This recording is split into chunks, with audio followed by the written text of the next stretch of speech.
Manhid ba ang iyong kamay? O di kaya naman ang iyong braso? O binti? O mukha? Tapos nakakaramdam ka ng pagkalito? O di kaya naman problema sa pananalita? O hirap ka na umunawa ng iba?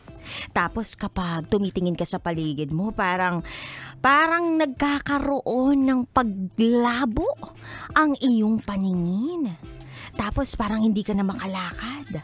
Tapos nahihilo ka na. Tapos parang wala ka ng balanse tsaka koordinasyon. Kabahan ka na. Alam mo kung bakit? Kukunin ka na ba? Charot na darot. Sinong kukuha?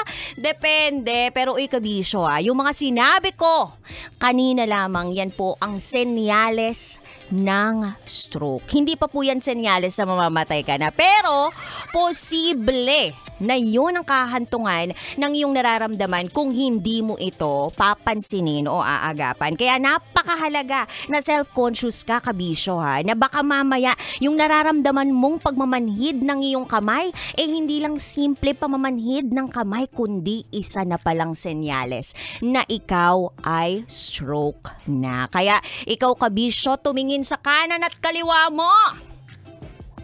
Kapkapan yan.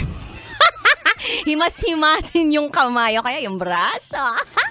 O kaya yung hita, binte. Ayan, tingnan mo, kapkapan mo o pisil-pisilin mo. Baka mamaya naninigas na yan. O di kaya naman baka mamaya meron na pong ibang nararamdaman yung kasama ninyo. So check yung inyong mga kasamahan, mga kaibigan, ang inyong mga kamag-anak sa ganitong klaseng panahon dahil uso po ang stroke. Alright? So anyway, kabisyo, ayoko talaga na merong mangyaring masama sa'yo. Kaya isa pong paalala mula sa inyong Basa Princess. 3 to 5 p.m. tayo magkakasama ngayong araw na ito. At siya kapiling ang babaeng naniniwalang hindi man ako palaging may pera.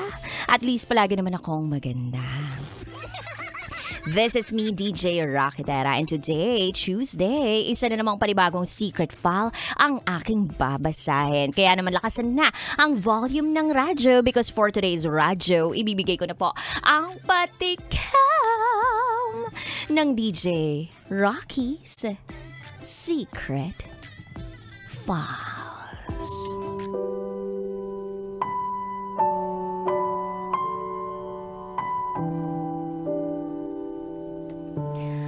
Ako ang bumuo sa kanya, pero dinurog niya ako ng sobra.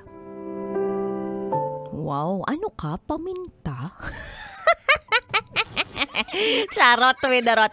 Anyway, abangan niyo po yan sa aking pagbabalik. Kasama niyo po si DJ Rocky and you are listening here sa stasyong number 1, 90.7 Love Radio. Kailangan pa bang i-memorize yan? Basic. Up next is DJ Rocky's Secret Files.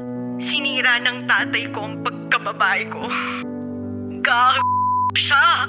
May secret affair kami ng office mate ko. Hindi ko matigilan kasi sobrang galing niya sa...